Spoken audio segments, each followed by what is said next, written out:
Hemos recuperado esa conexión con México, con Arturo Sabal. ¿Qué tal, don Arturo? Gracias por estar con nosotros en Negocios Televisión. ¿Qué tal? Buenas tardes. Muchas gracias a ustedes por el interés de platicar y agradecido de que me presten su auditorio. Nada, queríamos hablar de la evolución de la industria del capital privado en México. ¿Cómo ha evolucionado esta industria durante estos últimos años? Mira, yo creo que es una muy buena pregunta. La verdad es que la industria del capital privado en México tiene poco más de 20 años, 20 y pico.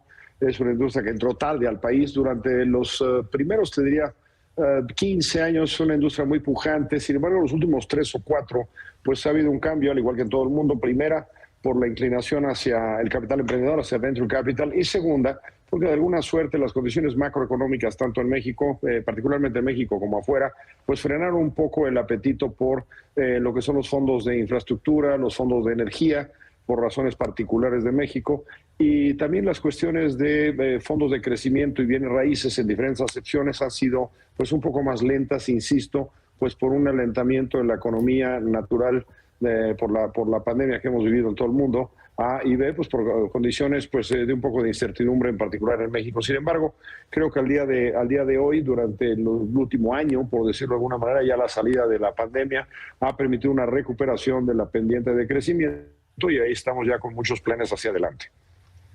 Arturo, acaba de concluir la cumbre de AMESCAP, pues esta asociación de capital privado en México, de la más grande, y sobre todo de la zona de Latinoamérica. ¿Qué es lo que vieron desde Nexus Capital?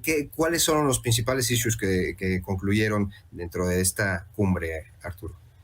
Mira, hay 3 o 4 factores que son comunes ya en cualquier evento de inversionistas. Uno de ellos es el factor ESG, que pues, indudablemente ha tomado ya una relevancia fundamental y sin la cual pues no puedes considerar estar en los mercados, punto 1. Punto 2, de nuevo, ¿no? El tema de unicornios, el tema de empresas de startups de arranque que durante los últimos 18 o 24 meses han tenido una evaluación fundamental, de evaluaciones, la verdad, increíbles para algunos de nosotros, pero bueno, pues ahí están y ahí está el dinero puesto. Eso es un cambio para la región, no solo para México, sino para la región. México ha participado con varios de ellos. Y fuera de eso te diría que hay un ambiente que por supuesto que mantiene escepticismo en un par de frentes, en particular en energía. Como sabemos, en México el año pasado la administración mandó una iniciativa para modificar la ley de energía de este país, toda la regulación que afecta a la generación de energía, sobre todo por manos privadas. Y bueno, pues eso propició un desánimo en ese segmento de la inversión de capital privado, que en el mundo es fuerte, lo que son energías. Veremos cómo sale esta reforma del Congreso, que la semana que entra inician los trabajos ya de aprobación de esta reforma. Y es muy importante porque no solamente por el sector en sí, sino por el impacto que tiene en otras industrias. Pocas veces tendemos a ligar el venture capital con la energía. Parecen cuestiones totalmente diferentes, pero hay una cosa muy obvia, muy tonta, tan tonta que a veces no la vemos, y es que sin corriente eléctrica no te puedes conectar. Y sin corriente eléctrica tampoco puedes hacer unos procesos industriales. Y sin corriente eléctrica adecuada tampoco puedes producir. Entonces, México está en un parteaguas muy relevante porque la generación es indispensable. México tiene un retraso relevante en términos de generación de energía eléctrica. Se prevé un déficit durante los 105 años, que es precisamente lo que dio origen a la reforma anterior. Y bueno, pues hoy por hoy el hecho de que se esté de alguna suerte en la reforma propuesta topando la participación del capital privado al 46% de la iniciativa privada en la generación de energía y el gobierno al 24%, pues levanta dudas sobre si vamos a tener esa disponibilidad de energía y por supuesto pues sin satisfacer criterios ecológicos, que es algo también muy relevante. Ese para mí es un factor fundamental. El segundo factor fundamental que tiene mucho que ver también pues es el tema de transparencia, el tema de algunos manejos de tipo político o de tipo judicial, que han propiciado en algunos casos un desánimo en algunos campos de inversiones. Y esos son los dos temas, te diría, más delicados, negativos. En positivo, y pues nunca lo dejaré, tú me conoces, Ricardo, hemos hablado del tema algunas veces, nunca dejaré de cantar que México es un país que tiene una posición geográfica envidiable. Por supuesto que esta se reafirma con las diferencias que puede haber entre China y los Estados Unidos, A, B. Las complicaciones de logística de larga distancia pues han asomado por todos lados, incluso derrumpiendo cadenas de proveeduría, y eso hace aún más valioso el tener una producción tan cerca de un mercado tan grande como el americano para algunos fabricantes que anteriormente estaban en Asia. Esa ola de preparación para entrar al mercado americano produciendo desde México es hoy más fuerte que nunca, te lo digo claramente. En contrasenso de energía, pues de los sectores que mayor potencia han recuperado son los de bienes raíces, sobre todo los industriales, los que preparan plantas, los que preparan instalaciones con un afán de producción local. Esa parte de la economía es la que de facto ha venido jalando al país, jalándola y manteniendo los volúmenes de operatividad y de Producto Nacional Bruto que de alguna suerte son los que nos han traído a través de la pandemia los últimos 2 o 3 años, ¿no? Te diría que esas son las notas que vemos como positivas en capital de crecimiento y bueno, pues todo relativo a la vida. Las valuaciones globales hacen que los mercados en México también de alguna suerte hayan incrementado su valor. ¿Es eso bueno o malo? Pues cuestión de enfoque, ¿no? Viéndolo hacia futuro, pues nunca dejaré de cantar de nuevo que México tiene 29 años de edad promedio, tiene situación geopolítica privilegiada y por lo tanto creo que al final del día la etapa de recuperación de la economía mexicana está en un momento adecuado, muy adecuado para entrar en ella y, como dirían los americanos, surf that wave, ¿no? O sea, surfear, tratar de subirse a esa ola de rebote de la actividad económica en México. Recordemos que México ha tenido pues una pequeña recuperación el año pasado, pero anteriormente 3 años de decrecimiento del Producto Nacional Bruto, y eso es un tema muy importante con vistas al futuro y con vistas a tomar quizás un momento de una nueva ola de recuperación y de crecimiento. Oye, precisamente en esta cumbre del capital privado te nombraron ahí, te hicieron un reconocimiento muy importante, que sobre esa tónica me gustaría preguntarte, sobre todo bajo este contexto que nos has dado, y quisiera preguntarte, bueno, con esta experiencia de más de 40 años, entre los 20 en capital privado y más de otros 20 en la banca de inversión, ¿cuáles serían los principales estrategias válidas entre lo público y lo privado? ¿Cómo se engancharía precisamente estas coyunturas público y privado para generar más crecimiento en el país? Mira, yo creo que estoy viendo que la administración, toda vez que corrigió algunas desviaciones que a sus ojos eran demasiado grandes, desviaciones en temas fiscales, laborales, yo creo que la administración está en un plan colaborativo, en un plan de vamos a ver qué podemos hacer dentro del marco actual. Sí veo entonces una tendencia a, sin hacer ninguna operación rara, sin hacer ninguna operación de las muy grandes, muy sonadas que veíamos en años pasados, sobre todo, insisto, en el campo de energía. Sí veo de parte de la administración un deseo de colaborar con el capital. Dentro de lo que llevamos de experiencia, no solo yo, sino el propio Nexus, la propia Mezcap, indudablemente en los últimos años no han sido los mejores, hay que decirlo, para la industria en su conjunto, salvo estas 2 excepciones que ya cité, el Venture Capital y lo que es bien raíz de tipo industrial o logístico. Sin embargo, creo que hoy por hoy pues la evidencia del crecimiento y de la recuperación de factores de competitividad van a permitirnos que haya una ola adicional de inversión durante los siguientes meses, siempre y cuando, pues insisto, no tengamos transparencia, tengamos estabilidad regulatoria, son muy importantes, y pues tengamos corriente eléctrica, ¿no? Finalmente, Arturo, platícanos qué ha hecho durante esta pandemia Nexus Capital y qué pretende hacer pues dentro de los próximos años con estas estrategias. Muchas gracias, Ricardo, por la pregunta. Mira, nosotros venimos operando hoy fondos de capital privado en México y en España y Portugal.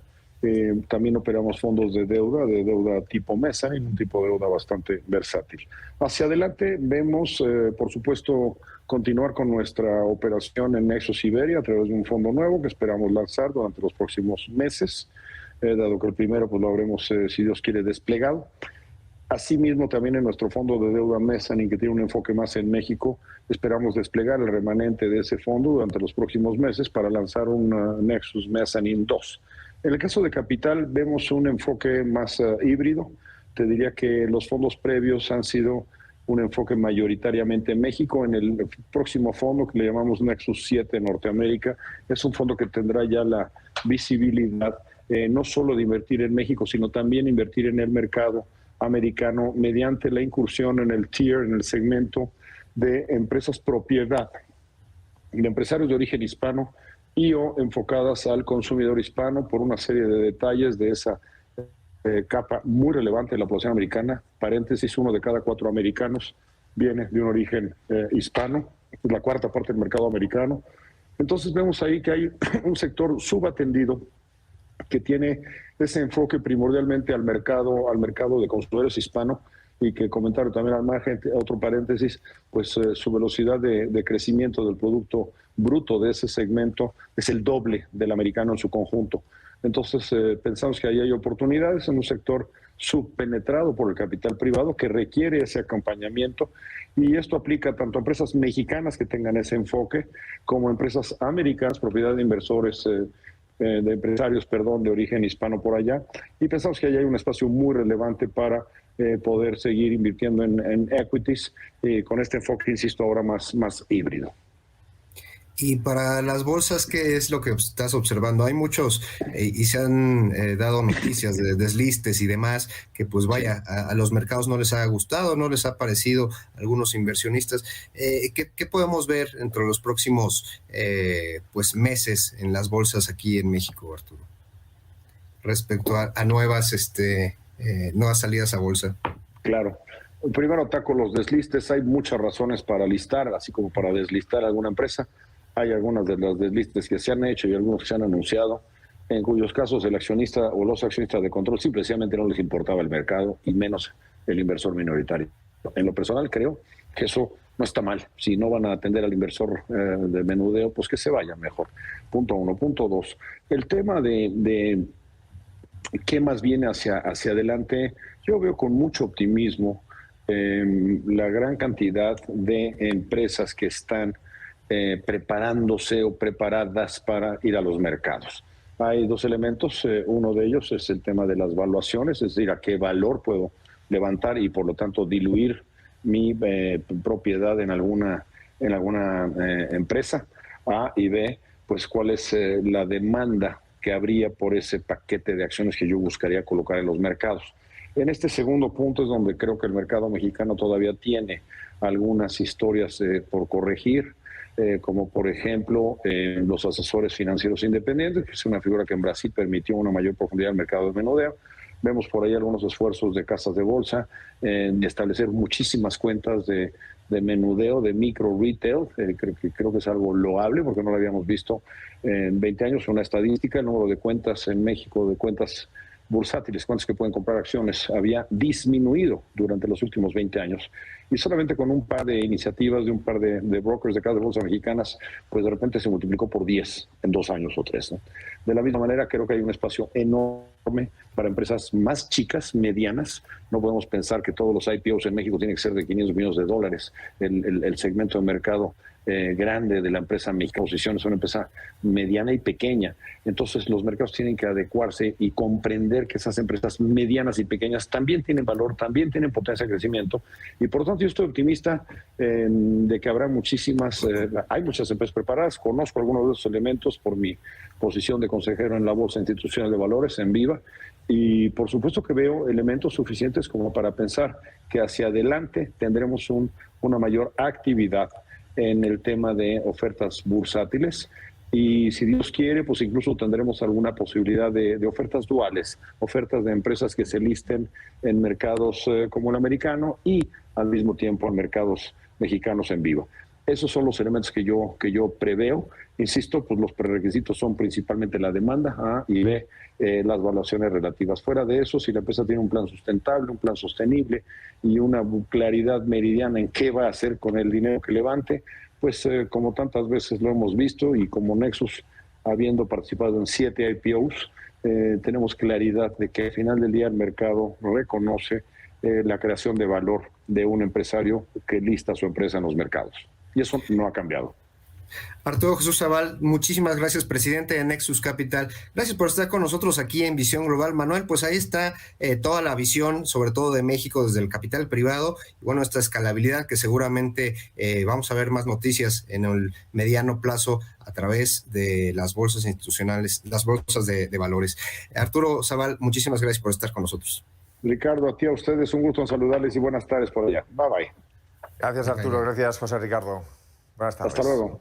Nos vemos mañana, Manu. Bueno, pues con esta entrevista desde México nos despedimos esta mañana. Buenas tardes. Adiós.